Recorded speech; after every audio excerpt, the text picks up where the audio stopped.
Welcome to Great Preparations, a series on women's wellness.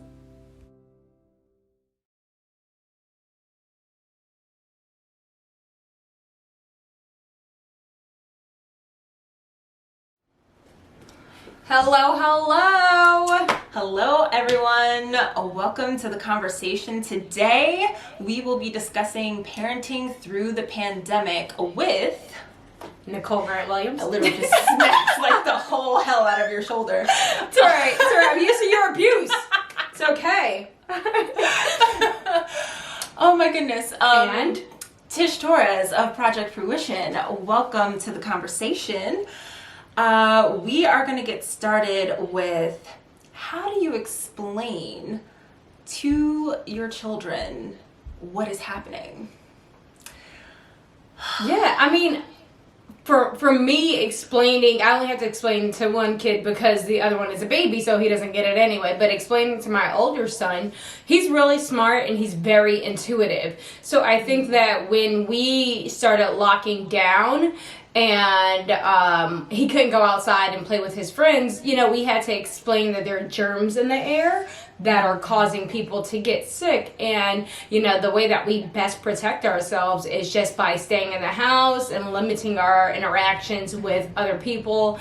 And it's not fun because he, was missing that vital time with his friends. He's used to being in class amongst other kids, being around cousins and being around his best friend and being able to just interact as a normal 7-year-old would, and not being able to have that, it was hard, especially when it first started.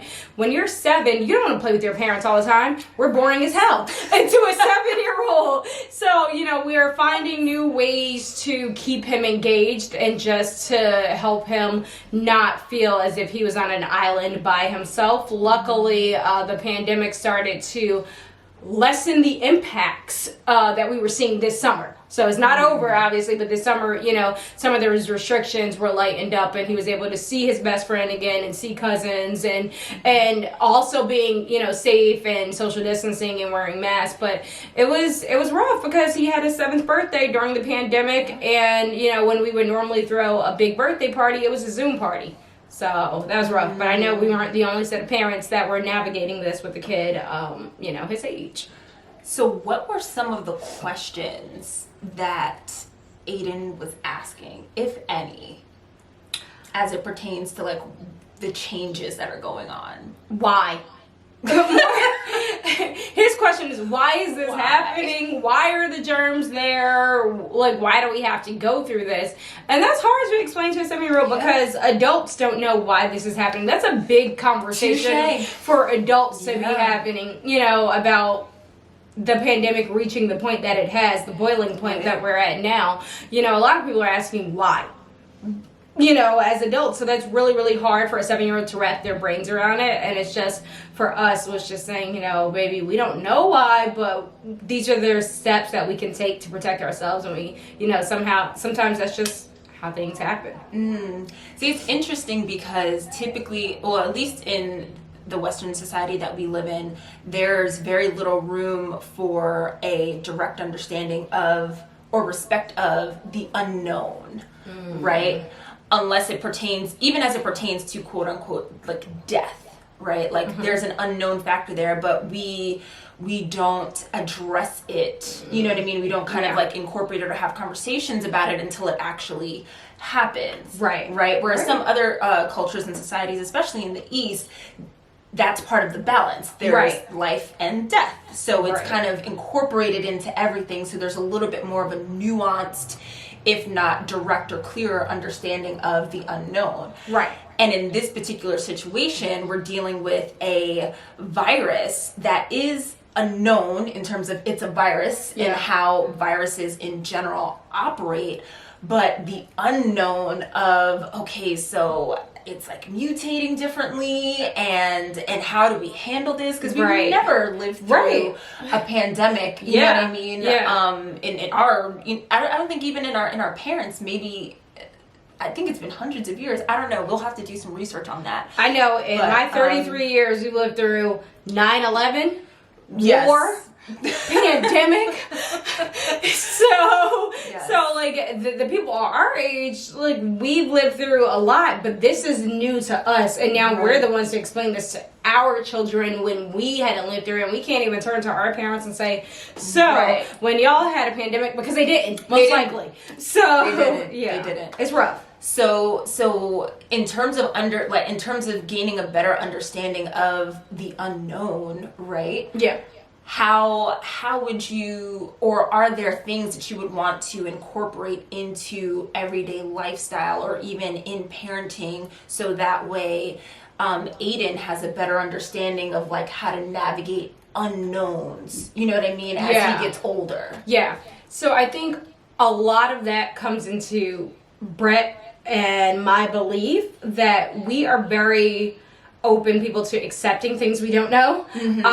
We're open to being curious and understanding that some things aren't for us to understand. Yeah. And we're comfortable with that because that's just who we are as people. So we want to instill those same things into our children and say, hey, some things we can do as much research as we can. Right. We can educate ourselves. Yes. But some things are not for us to understand.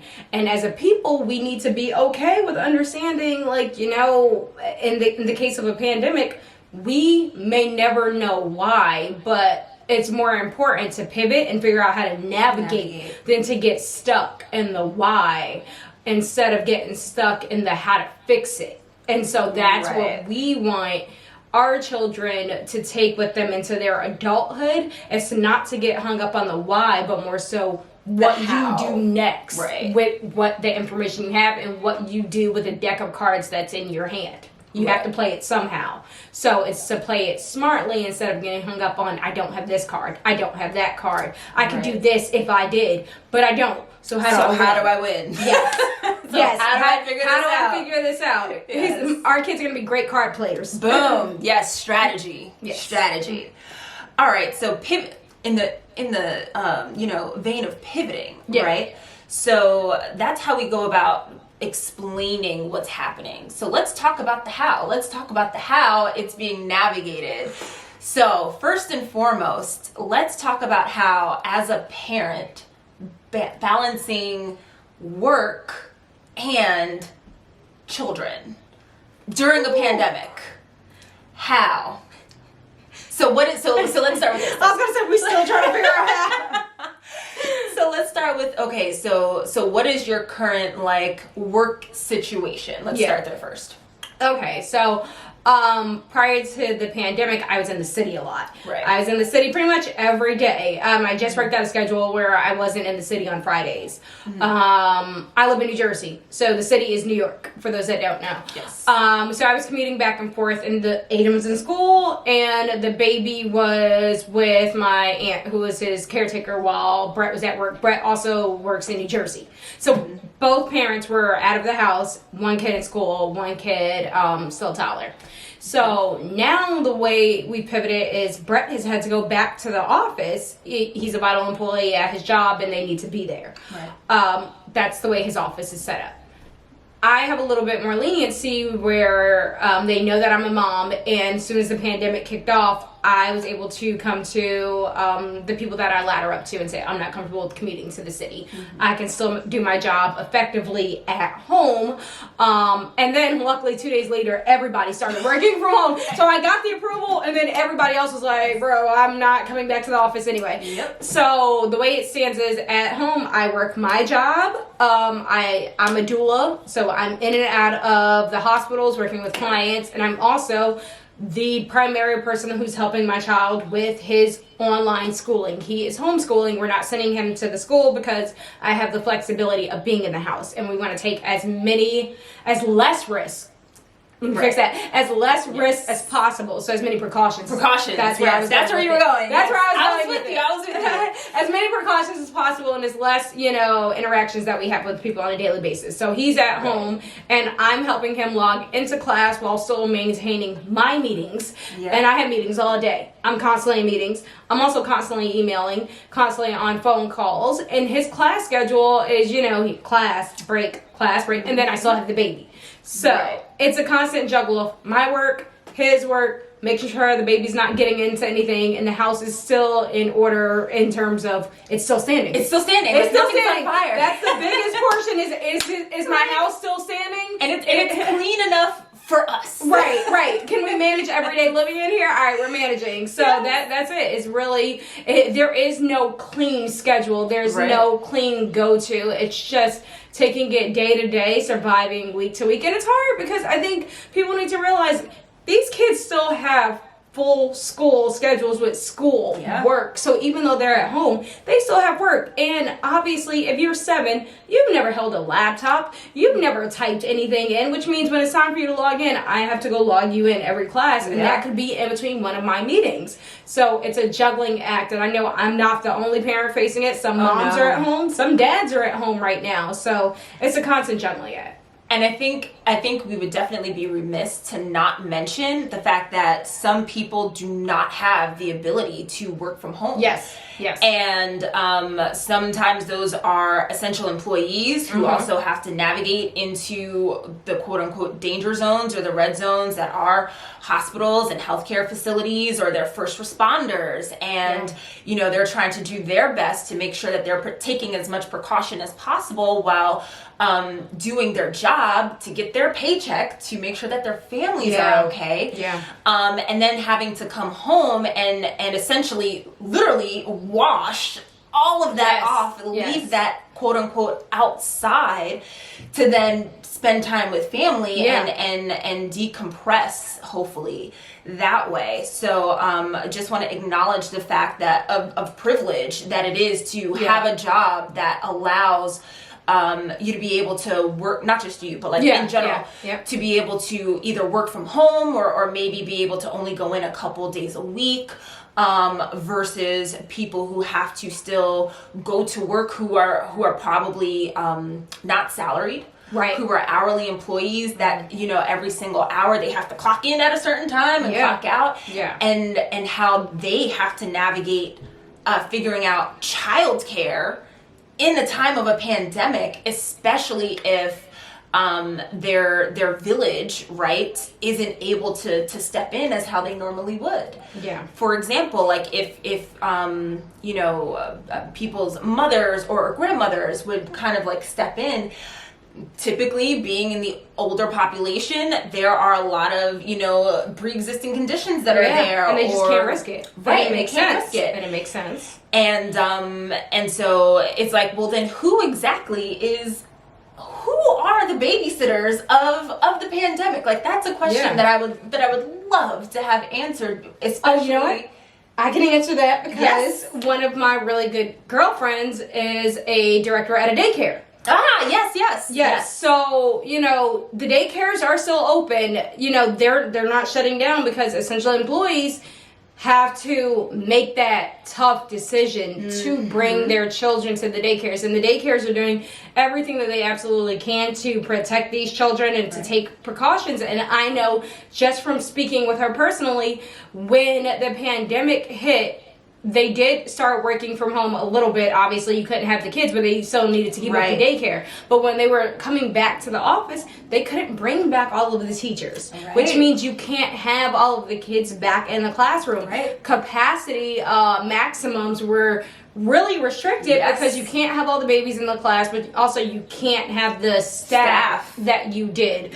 But you also need enough staff to be able take care of the babies, to watch the babies that are going to be there. So what a balancing act. Definitely want to acknowledge the fact that there's a real struggle between parents needing to go back to work, especially those essential employees, and then also the fire pit of having to figure out where your kid is going if their daycare is at a maximum and if your kid did not get one of those spots. So kudos to those parents who are making it work. We see you, we acknowledge you, and hats off to you because it's tough. And also to the daycare workers as well who are navigating that uncharted space of still being able to provide service to the community who obviously is in desperate need of it, while at the same time trying to balance the safety of children and themselves as well. So shout out to Crystal Williams, though. You're a real one. Director at a daycare. So yeah, you mentioned schooling. So, okay, if for nothing else, the pandemic with all of the shutdowns, not even shutdowns, what is it, the outages that have happened of the live streaming services that have gained so much popularity, like Zoom, like Google Meets. Yeah. How has it been navigating the online or hybrid, for some parents who are doing hybrid, schooling space, even outside of work? So let me just say this. It's been a long time since I've been in school, okay? Yeah. What these kids are learning is not the way we learn, especially math. No. Oh my girl, math was not my strong subject when I was in school, so trying to help my 7-year-old navigate his math the way they do math. I'm on the Zoom with him and the teacher, like, so we put the one, we carry the one. There is the no two. more carrying of like, the one. I'm Carrying trying to one learn is too. a totally like it's an ancient topic now. Like, what are we carrying? All I can say is I'm learning along with him in some aspects, because also hats off to the teachers trying to teach these children through Zoom when some kids need that hands-on. They need to see their teacher. They need to have that presence in their life to get it and to feel comfortable in what they're learning. So definitely kudos to the teachers, but also just parents, if you're having a rough time navigating this, just know that it's a lot of us. The teachers are, the parents are, and I think we're just in this together, trying to figure out how to help these kids. I do know for last year when the pandemic started, no students were being left behind, because obviously there's a lot going on. Kids are going to miss days. Parents are pulling them out of school. I don't know what the protocol is going to be this year. I would imagine it would be hard to keep students back this year because it's not their fault if they don't get it as much as they would in person. So I would say it's wild. Yeah. I can say from personally helping the girls with their homework. So my niece, she was in 5th grade, I think now in 6th grade. Or 6th grade into 7th grade. Please don't kill me. TT Tish loves you. But I know prior to the summer, before everything shifted online, because kids were still actually in school, there was packets. There were packets that were being sent home, right? So like all of the paper packets that were being sent home, and you had to arrange to get either pickup from the school, or some districts were actually delivering them to the homes. And navigating those paper packets, man, let me tell you, it was interesting to say the least. Luckily, I was able to work from home as well, thanks to the line of work that I do. And luckily, my mom lives in the area, and she's retired, and she's actually a retired teacher, a special education teacher as well. So we had the privilege of, instilling her services with the 3 girls. Yes. And even still, I found that the most difficult part to navigate was the schedule piece. Of it, and it's 3 of them in school. No, 2 of them in school. Well, no, 3 3 were in school at once. So, and my brother's a first responder, so he obviously had to go to work. And my sister's job at the time, they were still kind of going back and forth, and it wasn't for a while until they, gave everyone the equipment to be able to work from home. So, but even still, her line of work, she can't, she can't pivot between the two as easily. So I was stepping in, my mom was stepping in. And one of the biggest struggles was navigating the schedule that they were used to versus because you're at home. It throws everyone off, and then they're comfortable, and they want to be on their bed, and it's like, no, you're in class, right? Like, sit at your desk, watching TV, and tablets, and all of that stuff. So it was difficult making the distinction between this is school, this is what you need to be, like, this is where your focus needs to be, versus, squirrel, TV, couch, lay down. And then in terms of the schoolwork, even before the pandemic, let me tell you, my niece and I with math homework, it always came down to, okay, I understand this is how the teacher explained it, and I know that you have notes and you have questions. I can show you how to get the right answer. Right. And I can show you how to show your work.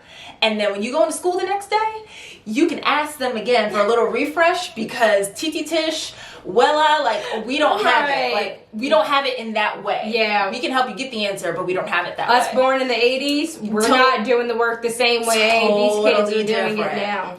So, and then, as you mentioned, the different grade levels. So it was 6th, and then I think first, and then pre-K when it started, and then transitioned into 7th and 2nd, and now kindergarten. So you have 3 different curriculums going on at the same time. That is rough. And so one is pretty much self-sufficient, right? But then the other 2, they need hand-holding. Yeah. So you can't necessarily focus on emails when it's, Titi Tish, how do I do this? It's hard. It's hard. And if you have a call, trying to be on your call, logging them in. And if you have to speak on your calls, that's what I find is a lot. In my line of work, I have to speak a lot on calls. I have to speak to a lot of things. I deal with numbers and deal with a lot of big projects that I'm responsible for. So being on a call, but being like, I gotta type in his password, and then he's asking me, what's this? And I'm like, oh my goodness, but did I just miss? Did somebody just ask me something at work? And now I'm like, can you repeat that? It's a lot. It literally goes to show that multitasking, no such thing. No such thing. Like, your brain just literally cannot focus on 2 things 100%. Right. 2 things at once, let alone 3 things. All I can say is do your best and know that it's okay. Some days you're going to feel like you got it down packed. Some other days you're going to feel like I am failing at everything I'm doing. And that's normal, because honestly, like, we're all in a new realm of things we've never done before. So if you feel some days like you're Superwoman and some days you're not really feeling like Superwoman or Superman, it's fine. It's all of us, and we're just trying to navigate. Yes. And I will say that the shift between pre-pandemic, summertime versus coming into the school year, and the teachers and the schools having an ability to transition everything to the online space, there was also a learning curve with navigating how to access the homework, especially for me, or the class. I was like, class dojo, Google Meets, Google Classroom. All that stuff. And the interesting piece was when everything did shift online, especially if you have parents who are helping you out, or grandparents that are helping you out, it was not only teaching the kids, but also teaching, like, the grown adults too. Like, my mom knew nothing about Zoom or Google Meets or Class Dojo or any of that stuff. So it's all right, Mama. You're not the only one. Yes, I was gonna say, but it's like the grace that was needed to be given with I think some schools actually set up like trainings for parents and caregivers, so that way they could better assist the child as well. Curve, It definitely learning curve. But I can say, at least now they're used to those systems. Yeah. And it's more so now being able to access the systems without interference of so many people being on these platforms now that it wasn't typically designed for, it crashing or things of that sort, and just being able to access and dealing with the frustration, especially with my eldest niece, of I'm trying to get through my homework and I want to make sure I do good, but I can't because the system is down or the Wi-Fi is down. And it cuts Too many people trying to get into the classroom at once now. It's going in. I will say this, though, and I've thought of the silver lining in this. The kids that come out of this are going to be so much more prepared for life as they get older, because they are now better at technology, because they started at a younger age. Yeah. Think about it. We weren't using laptops at 7. We weren't using laptops, but we were the first generation to have computers in the classroom consistently. Mavis Beacon teaches typing. Boom. The Oregon Trail. The Oregon Trail. Who's ready? Back when the original Mac and Yes. we did have the original Mac, like the old school beige ones, but so we were that generation. But this is the tablet generation. This is the tablet. They know how to access cell phones. Right. They're going to be the generation, I think, in my mind, that takes tech the next step further, because they're implementing I guess, different strategies early to figure out, I'm having an issue with my computer this way. Can I do this? Or I can't log in. Can I do this? Like, they're learning things that we were not learning at 7. Right. Agreed. So with that as well, so we're working from home, we're trying to juggle the school and everything too. It's a lot, obviously, to navigate outside of navigating the mental and emotional impacts that the pandemic and everything else that's been going on. Yes. Right. We had election, we had, social justice issues as well. Yeah. So has the home become more of a powder keg than a refuge? Because typically there's a space, there's a gap that's created between partners or co-parents, right? Or husband, spouse, whatever. Yeah. By going to work, there's a space between parent and child because they're going to school or daycare and parent is going to work on a daily basis. And then typically when you come home, that's like your decompress. Yeah. You leave the work outside, you leave the school outside, quote unquote, and then it's family time when you're in the house. Yeah. But now all of that is happening in the same space. Yes. So, what's that like? I say it has its advantages and disadvantages, right? Mm-hmm. So it has its advantages when you do have a lull in your day. When you do. If you do. You rare get that occasion. Right. You get that extra moment with your kids. I'm a big believer in getting breaks and mental space. My parents were the type of parents where I never had to ditch school, because if I needed a day off, I just said, can I stay home tomorrow? So it wasn't even like I needed to skip, because my parents were fully understanding. Even children need a break sometimes. And if we don't want to go to school the next day, there's a reason why, where we mentally need to decompress. There's something we just need some extra time with. And so growing up with that knowledge, I do the same thing for my kid, where he doesn't have to miss school necessarily because he's at school at home, but I'm making sure his breaks in between classes, that he's fully decompressing and he gets to relax and he gets to play with his Beyblades and he doesn't feel like he's doing schoolwork 24/7 because he's at home where he does schoolwork. So I make sure that he can get his breaks. That's just really important, just making sure he gets his break and feeling like, he still has his playtime and not everything is 24/7 work, because kids get burned out too. Yeah,